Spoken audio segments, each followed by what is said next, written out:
días, amados hermanos. Dios nos bendiga enormemente en la meditación de la santa palabra de nuestro Dios. Quiero agradecer a nuestro Padre Celestial por la oportunidad que tenemos de estar aquí entre ustedes y escudriñar un momento más las Sagradas Escrituras.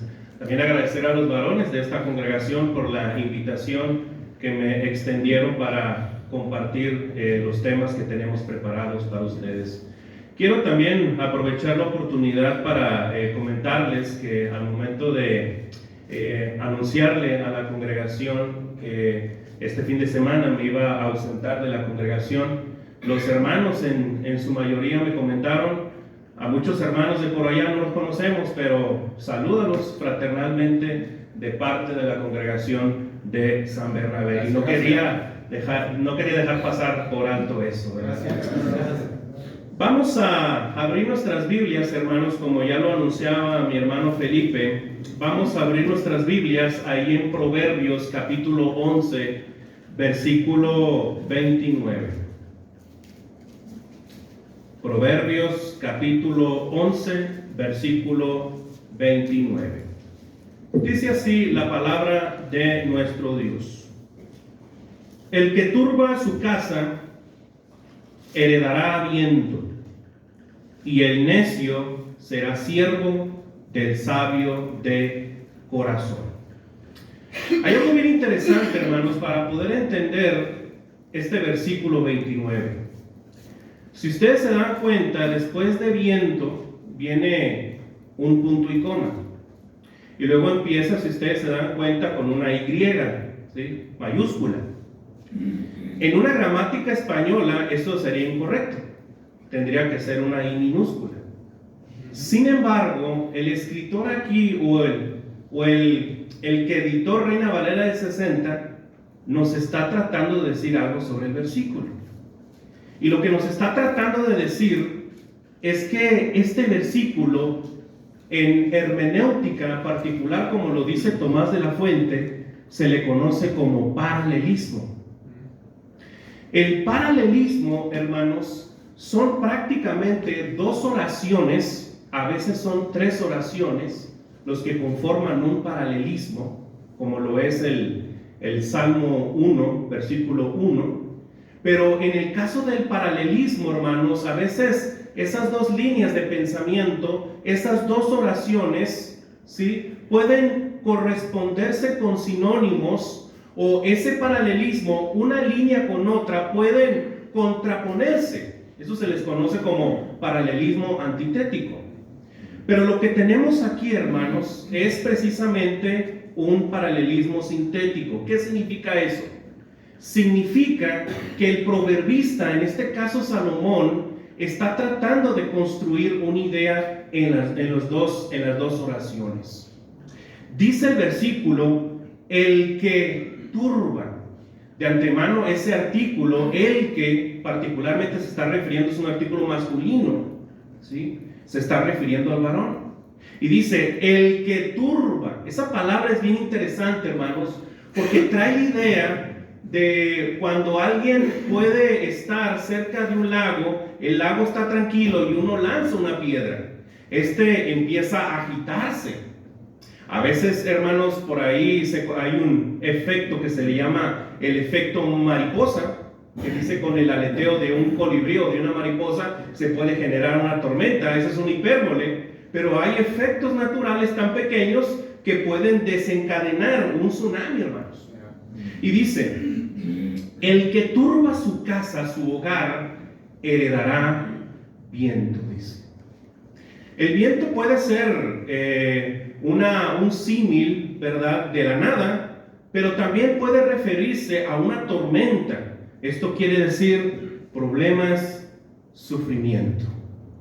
El que turba su casa heredará viento, heredará nada, problemas y sufrimientos. Pero sigue la línea del pensamiento y dice, y el necio, quiere decir que el que turba su casa se hace un insensato, se hace un necio, dice, y el necio será siervo, se va a entrar en un estado de esclavitud, hermano, se hace siervo del sabio de corazón. Por eso, la persona que verdaderamente trae bendición, ¿sí? Educa, ama a su familia, está actuando como un varón sabio de corazón. El que cuida, el que protege, el que salvaguarda, ampara a la familia, es un sabio de corazón. Fíjense, es interesante, hermanos, cómo otras versiones de la Biblia traducen este versículo 29. Por ejemplo, la Biblia de lenguaje sencillo traduce esta porción de la siguiente manera: el tonto que daña a su familia acaba perdiéndolo todo y termina siendo esclavo del sabio. Otra versión de la Biblia, como lo es la palabra de Dios para todos, lo traduce de la siguiente manera: el que perjudica a su propia familia se arruinará. El insensato terminará sirviendo al inteligente. Así que, hermanos, utilizando esta introducción y en base a lo que hemos dicho hasta este momento, debemos preguntarnos en nuestro corazón lo siguiente: ¿qué debo hacer para no arruinar o hacer sufrir a la familia? ¿Qué debo hacer para no caer en esta vorágine de necedad? ¿Qué puedo hacer para no heredar la nada? Hermanos, la palabra hogar proviene de la expresión hoguera. Y la hoguera es fuego. Y el fuego es calor. Y este calor del hogar es el de un padre amoroso y responsable con su casa. Porque así actúa un verdadero varón del hogar. En esta mañana quiero compartir el presente tema: el varón y su hogar. Y quiero, hermanos, utilizar un texto, independientemente de Proverbios 11:29, un texto que nos va a ayudar a cómo podemos focalizar o canalizar de una mejor manera y tener a nuestro hogar de manera exitosa, de acuerdo a la voluntad de Dios. Hay por lo menos 3 ejes que nos van a ayudar a hacer esto. Y esos son 3 ejes que quiero compartir con usted. El primero de ellos, el primer eje que quiero compartir con ustedes es el liderazgo en el hogar. Ya nuestro hermano Juan Ramón Chávez nos amplió sobre el tema del liderazgo, porque hay varias áreas donde el varón debe demostrar su liderazgo. Pero un gran trabajo de liderazgo es en la casa, hermanos, es en el hogar. Y para ello, el texto adicional que quiero utilizar en la mayoría de este estudio va a estar basado precisamente en Efesios 5. Vamos allá a Efesios 5, por favor. Es verdaderamente interesante, hermanos, lo que podemos ver ahí en Efesios 5. Vamos a leer el versículo 23, pero antes de eso quiero que observemos algo. Arriba del versículo 1 tiene un pequeño titulito, el que dice: andad como hijos de luz. Parece ser que el gran tema del capítulo 5, inclusive abarcando hasta el capítulo 6, es precisamente aquel creyente, aquel cristiano, aquel hijo de Dios que debe de proyectar y que debe de ser un hijo de luz. Y es interesante, hermanos, porque ese hijo de luz tiene que tener este gran principio que se va a manejar también en todos estos versículos: la sujeción, el sometimiento, la obediencia. Ese es el gran tema, hermanos. Ahora, vamos a leer el versículo 21. Antes de llegar al 23, quiero que leamos el versículo 21. Dice: someteos unos a otros en el temor de Dios. 22. Las casadas estén sujetas a sus propios maridos como el Señor. Es interesante cómo el apóstol Pablo, antes de hablar de la sujeción de la mujer, va a establecer la sujeción, porque la misma palabra griega hipotazo, sometimiento y sujeción, viene la misma palabra griega. Sin embargo, hermano, lo que nos está diciendo aquí el apóstol Pablo, que de alguna u otra forma nosotros vamos a estar sometidos a alguien. En el trabajo a nuestros patrones, en la escuela a nuestros maestros, en la sociedad a nuestro gobernador, nuestro presidente. Y si faltase alguno de ellos, siempre debemos estar sometidos a Dios, en el temor del Señor, porque eso es lo correcto. Pero hay algo más, hermanos, hay algo más.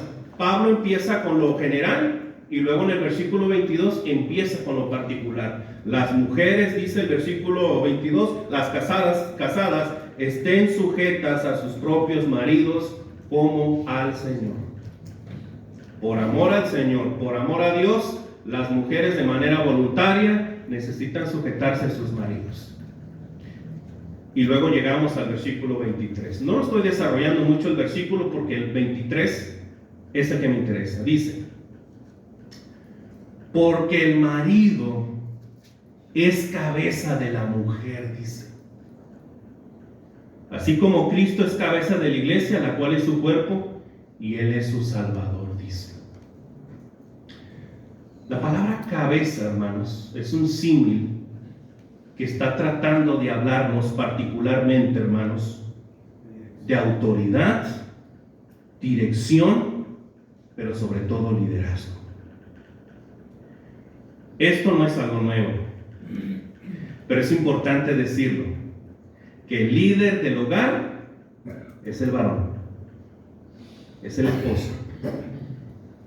Porque puede suceder, hermanos, o mejor dicho, cuando esto se descontrola, esa es la razón del por qué muchos matrimonios y muchas familias terminan desintegrándose. Si no, podemos ver ahí el caso de Jezabel con Acab. Ella se brincaba la autoridad del rey, ¿sí? Y varios casos que podemos encontrar en la Biblia. Hermanos, el problema que hay en las familias es precisamente porque el varón no ha cumplido su rol y su papel como líder del hogar. Esa es la razón. Como en palabras del apóstol Pablo, como dice la primera carta a los Corintios 16:13, donde recomienda, portaos varonilmente, dice. O como dice otra traducción de la Biblia, una traducción desafortunada porque ataca mucho la deidad de Cristo, como la traducción del Nuevo Mundo lo traduce así: portaos como hombres. Y así es, hermanos, como tenemos que comportarnos, varonilmente, como hombres, fajarnos bien, hermanos, porque el liderazgo cae en el varón del hogar. Pero hay algo bien importante que quiero también resaltar, hermanos. Esta parte del liderazgo, esta parte donde se dice que es cabeza del hogar, esta parte donde se menciona que debemos comportarnos varonilmente, aunque ese no sea el contexto de la carta a Corintios, tenemos que entender lo que no significa ser cabeza del hogar, o lo que no significa comportarse varonilmente. No significa que seas machista, no significa tampoco que actúes con aspereza, no significa tampoco que oprimas a tu familia, porque los padres pueden exasperar a los hijos. ¿De qué manera? Bueno, el abuso de autoridad, la crítica y la burla, la injusticia en la disciplina, la parcialidad, las amenazas huecas, la humillación, la vergüenza innecesaria. A veces puede el padre tener ese tipo de actitudes contra sus hijos, y no debe ser así, hermanos. Los medios necios para castigar, por ejemplo, encerrarlos en un cuarto oscuro o asustarlos con mentiras, el no hacerles caso. A veces los padres esperan demasiado de los hijos y los quieren tratar como adultos. Dice el apóstol Pablo en Colosenses 3:21, padres, no exasperéis a vuestros hijos para que no se desalienten. Hermanos, eso es lo que no significa ser cabeza o portarse varonilmente. No es machista, no es áspero con la mujer, ni tampoco busca exasperar a los hijos. Entonces, ¿qué sí significa ser cabeza del hogar? ¿Qué significa ser líder del hogar? Bueno, lo que sí significa ser cabeza del hogar es amar a la esposa. ¿Cómo? Sustentándola y cuidándola. ¿Qué significa ser cabeza del hogar? En segundo lugar, es educar a los hijos. ¿Cómo? ¿De qué manera? En la disciplina y amonestación del Señor. Y estas dos cuestiones las vamos a ir desarrollando en los siguientes puntos. El primer eje que nosotros tratamos, quisiera tratarlo con más detenimiento, hermanos, pero por una economía del tiempo no podemos hacerlo. El primer eje es el liderazgo en el hogar. Que estés consciente de eso, que actives y portes tu varonilidad. Hay un segundo eje que tenemos que considerar, y creo que es el corazón de todo esto, hermanos, y es precisamente el amor en el hogar. Es otro eje extremadamente importante. Vamos allá, hermanos, a Efesios capítulo 5, versículo 25, dice. Efesios capítulo 5, versículo 25 dice: maridos, ahí ya se está dirigiendo de manera un poquito más, de manera directa, el apóstol Pablo a los esposos. Maridos, amad a vuestras mujeres. Ahí tenemos un verbo imperativo. Amad a vuestras mujeres, así como Cristo amó a la iglesia y se entregó a sí mismo por ella. Lo que nos está diciendo Pablo es que la relación del esposo, del marido con su esposa, debe de ser una parábola viviente de la relación de Cristo con la iglesia, que la ama, que la cuida, que la purifica, la salvaguarda. Es como su superhéroe. Así debe de ser el esposo. Pero hay algo muy importante en esto, hermanos, y considero que de los versículos 25 al 33, el tema del amor es lo que sobresale, hermanos. La gran pregunta que debemos hacernos es: ¿qué es el amor? Esa es una gran pregunta. ¿Qué es el amor? Fíjense, hermanos, que me llamó mucho la atención algunas definiciones que dieron unos niños. Algunos niños que definen el amor cuando les preguntan. Una niña de 8 años llamada Rebeca dijo sobre el amor. Le preguntaron: ¿qué es el amor? Y dice Rebeca: cuando a mi abuela le dio artritis, no se podía agachar para pintarse las uñas de los pies. Mi abuelo desde entonces le pinta las uñas aunque él también tenga artritis. Ese creo que es el amor, dice. Susi de 5 años dice: yo sé que mi hermana mayor me ama porque ella me dio toda su ropa vieja y tuvo que salir a comprar ropa nueva para ella.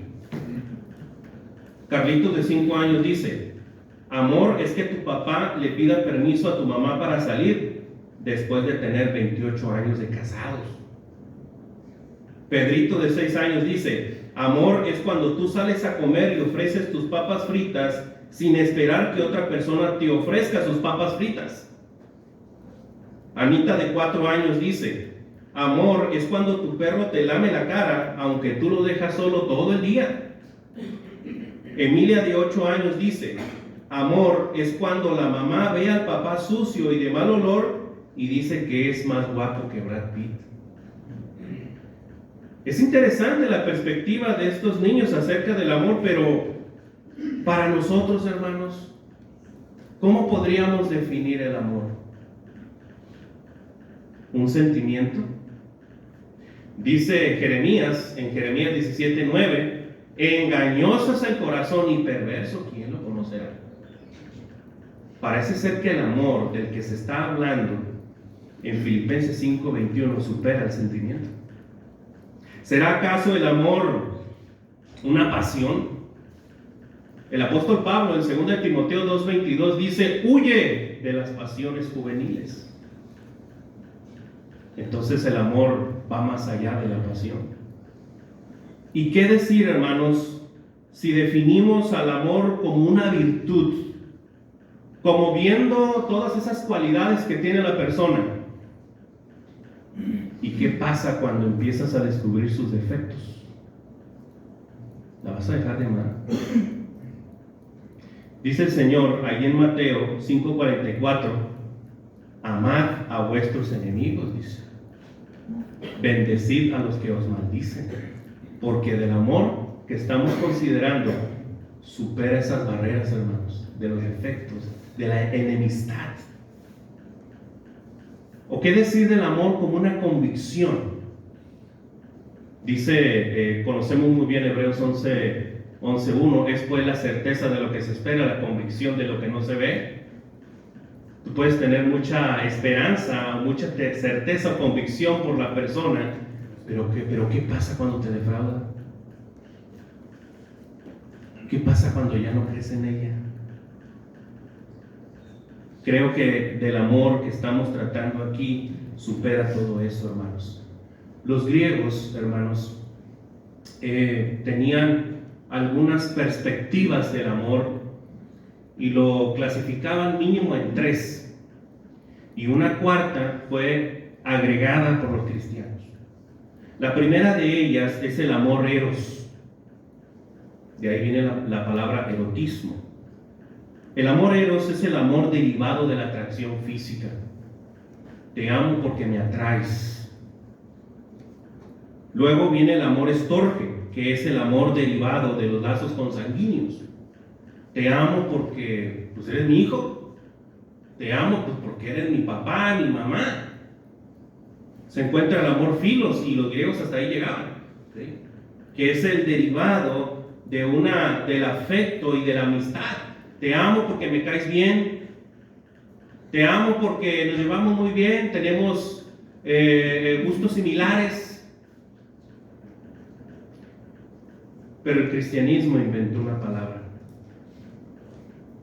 palabra que estaba por ahí olvidada, con una definición oscura, tomada por Dios, y la convirtió en el amor divino, que es el famoso amor ágape. El amor ágape, hermanos, es una decisión incondicional, es un acto de la voluntad, es un amor que solamente es entendido con Dios enviando a su Hijo y muriendo en la cruz por cada uno de nosotros. Por eso dice el famoso texto de Juan 3:16, porque de tal manera amó Dios al mundo, que ha dado a su Hijo unigénito, para que todo aquel que en Él cree no se pierda, mas tenga vida eterna. Ese es el amor divino, hermanos. Un amor sin condiciones. ¿Sí? Es importante, hermanos, también que en cuanto al amor, el apóstol Pablo desarrolla muy bien también este tema en el famoso capítulo del amor, ¿no? Mire, vamos allá a 1 Corintios 13.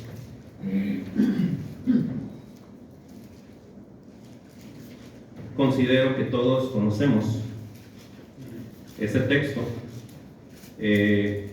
Hay unos dicen que es la definición del amor, pero yo lo considero como las características del amor. Dice el versículo 4, el amor es sufrido, es benigno, el amor no tiene envidia, el amor no es jactancioso, no se envanece, etc. Quiero hacer un ejercicio con esto. Si nosotros tomamos ese texto, hermanos, y en vez de amor le pusiéramos Cristo, vamos a ver cómo se leería si intercambiamos la palabra amor por Cristo. Dice: Cristo es sufrido, Cristo es benigno, Cristo no tiene envidia, Cristo no es jactancioso, no se envanece, Cristo no hace nada indebido, Cristo no busca lo suyo, Cristo no se irrita, no guarda rencor, Cristo no se goza de la injusticia, mas se goza en la verdad. Cristo todo lo sufre, todo lo cree, todo lo espera, todo lo soporta. Cristo nunca deja de ser. ¿Encaja Cristo ahí? Yo digo que sí. Pero ¿qué pasaría si tú pones tu nombre? A ver, voy a poner el mío. ¿Horacio es sufrido? A veces. ¿Horacio es benigno? A veces. ¿Horacio no tiene envidia? A veces sí lo tengo. ¿Horacio está ansioso? Sí, a veces lo soy. ¿Horacio se envanece? Sí, a veces me envanezco. ¿No hace nada indebido? Y ahí le paramos. Yo pienso que reprobaríamos. ¿Qué diría de usted? ¿O de su relación? ¿Cómo nos iría? Hermanos, es verdaderamente interesante, hermanos, que del amor que se habla ahí en Efesios 5:25 es precisamente del amor ágape. El amor ágape, hermanos, es la base de nuestra relación con Dios. El amor ágape es la base de un matrimonio feliz y duradero que agrada a Dios. El amor ágape es la base de un hogar que agrada a Dios. El amor ágape, hermanos, es el secreto de toda relación humana duradera. Y dentro del hogar y en el matrimonio, ese amor ágape se manifiesta con dos acciones. Mire, vamos a brincarnos ahí en Efesios, vamos a regresar a Efesios 5, pero ahora vamos a ver los versículos 28 y 29. Los versículos previos también interesantes, hermanos, pero repito, por economía del tiempo no los vamos a considerar ahorita. Versículos 28 al 29 dice: así también los maridos deben de amar a sus mujeres, otra vez repitiendo el tema del amor, como a sus mismos cuerpos, dice. Todos cuidamos, todos protegemos, salvaguardamos nuestros cuerpos. Así debemos proteger a la esposa. ¿Sí? Inclusive el apóstol Pablo, ¿verdad?, va a citar ahí precisamente lo dicho en Génesis 2:24, dice en el 5:31, dice: por esto dejará el hombre a su padre y a su madre, y se unirá a su mujer, y los dos serán una sola carne. Desde el momento que te casas, se convierten en una sola carne. ¿Sí? Por eso cuidar a tu esposa, sustentar a tu esposa, es como cuidar tu propio cuerpo. Y sigue diciendo ahí en el versículo, al final del versículo 28, el que ama a su mujer, a sí mismo se ama. Este versículo 29 es el que me interesa, dice: porque nadie aborreció jamás su propia carne, sino que la sustenta y la cuida, como también Cristo a la iglesia.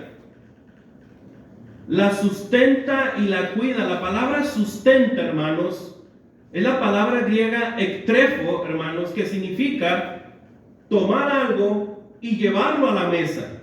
¿Sí? Es traer de afuera algo para proveer. Pero no solamente es eso, hermanos. No solamente es sustenta. Ahí tenemos un conector que dice y la cuida, dice. Esa palabra es bien interesante, hermanos. La palabra cuida en el griego significa mantener el calor. O tiene que ver con el trato con ternura. No solamente es dar, hermanos, sino dar con amor. ¿Cuántas veces hemos escuchado, hermanos, la problemática de que el hombre trabaja y duro y horas, pero descuida su relación emocional con su mujer y con sus hijos, porque cree que su trabajo es solamente llevar la comida a la mesa y punto, sin involucrarse emocional y formativamente en los hijos? Y no debe ser así, hermanos, porque no solamente sustenta, también cuida, y lo hace con ternura, y lo hace con un tierno cuidado, hermanos. ¿Sí? Por eso, sustenta y cuida, en suma, quiere decir que provee de toda cosa necesaria para ella. No solamente, hermanos, comida, ropa, casa, protección, sino también el cuidado espiritual y emocional.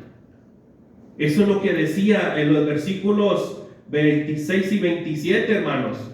Cuando Cristo santificó, purificó su iglesia, así nosotros también tenemos que llevar a las esposas a la santidad, y para que ellas mismas puedan ser salvas. Dice el versículo 26, para santificarla, habiéndola purificado en el lavamiento del agua por la palabra, a fin de presentársela a sí mismo una iglesia gloriosa, que no tuviese mancha, ni arruga, ni cosas semejantes, sino que fuese santa y sin mancha. O presentarán el día del juicio final a una esposa enojada, frustrada, moqueteada. Un varón cristiano no hace eso, pues, definitivamente. Hermanos, el marido que tiene estas dos actitudes hacia su esposa e hijos, sustenta y cuida, está imitando a Cristo. ¿Sí?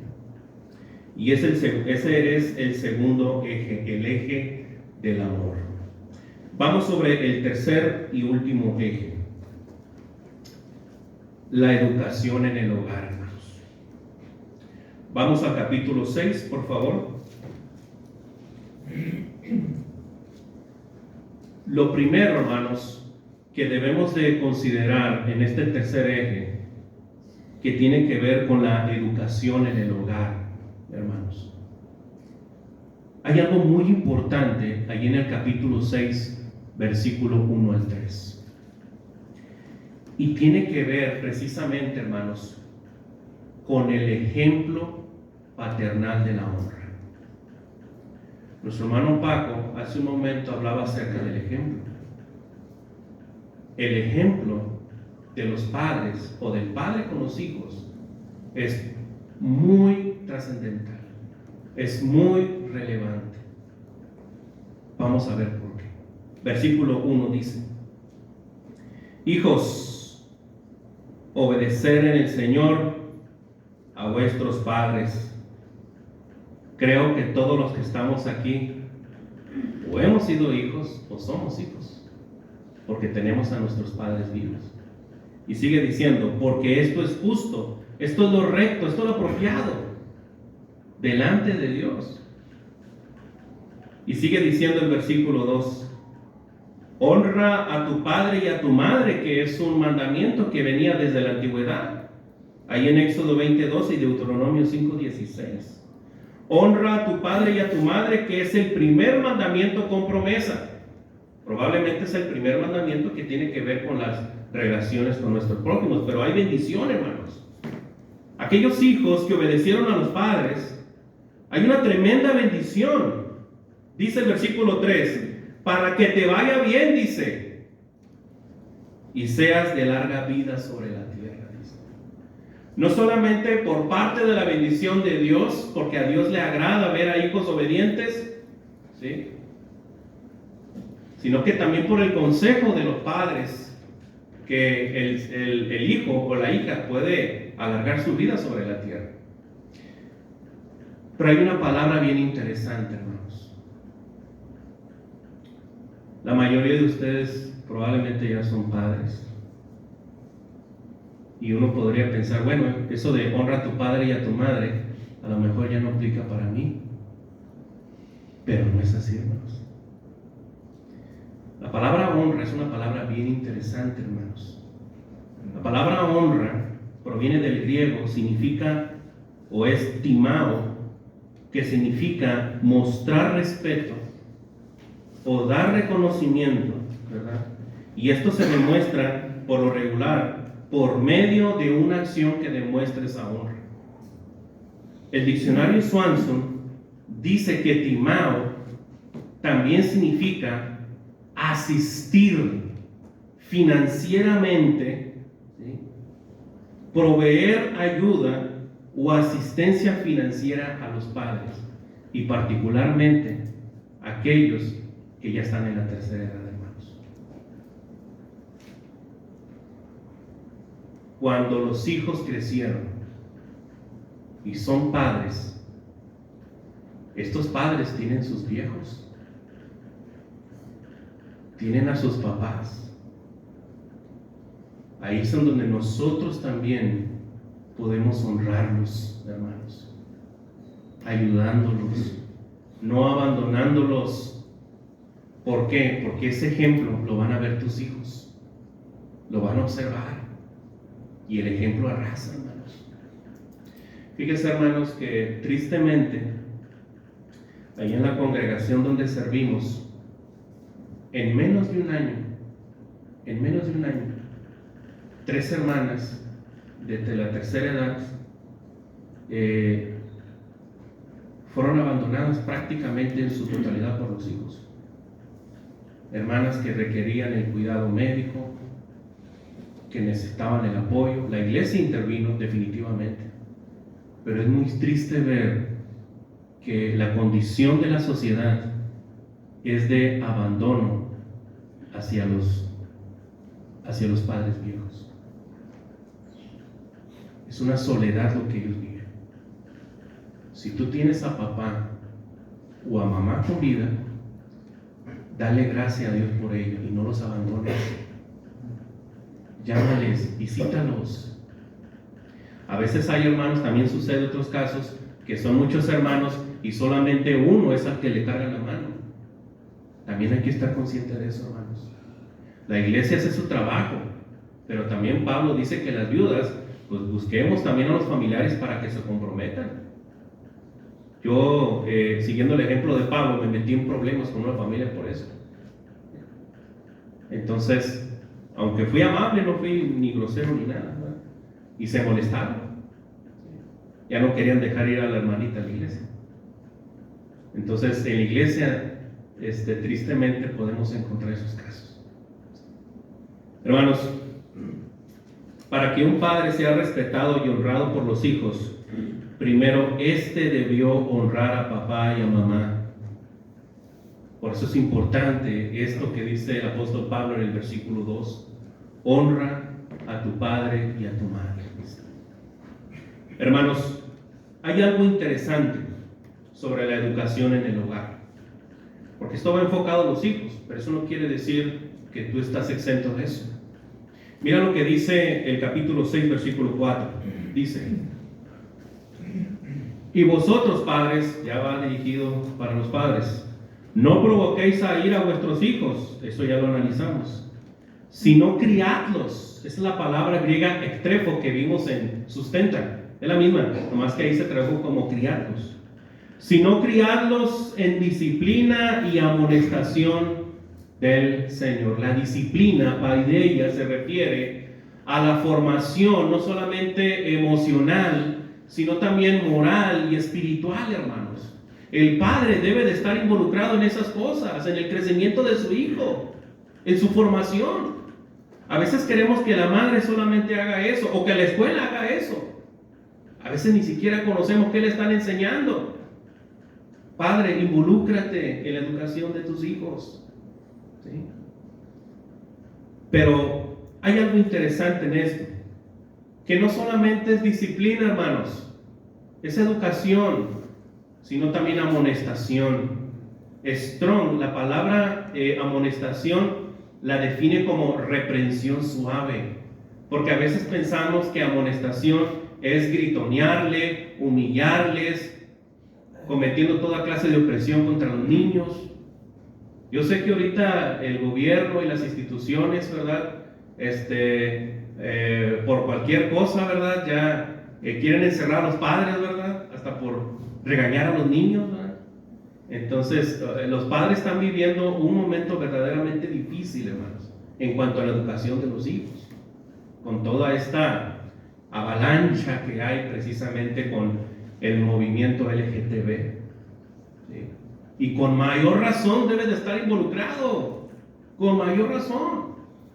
Miren, hermanos, ya para ir cerrando este punto, ¿por qué es importante?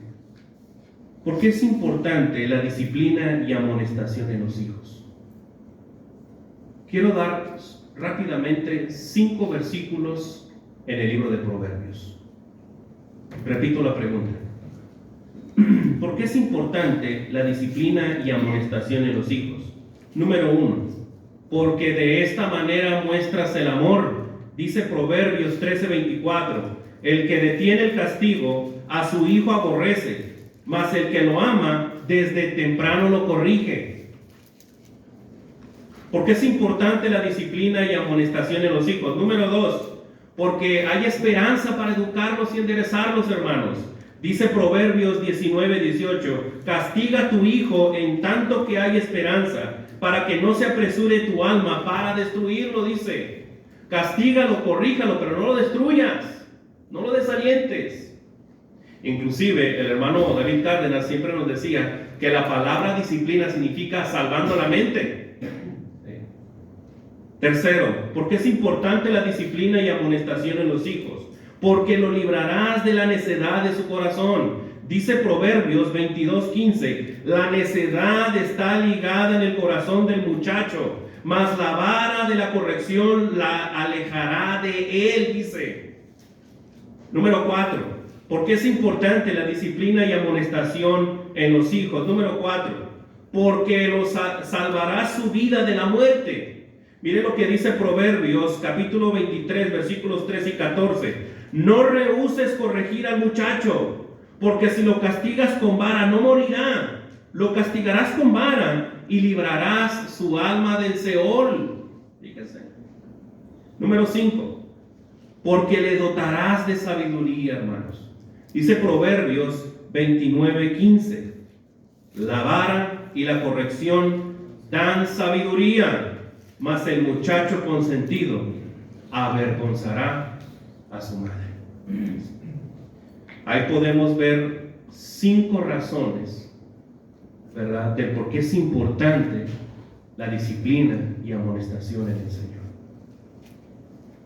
En conclusión, hemos visto el tema, el varón y su hogar, y consideramos 3 sencillos puntos, 3 ejes que debe de seguir el varón para el hogar.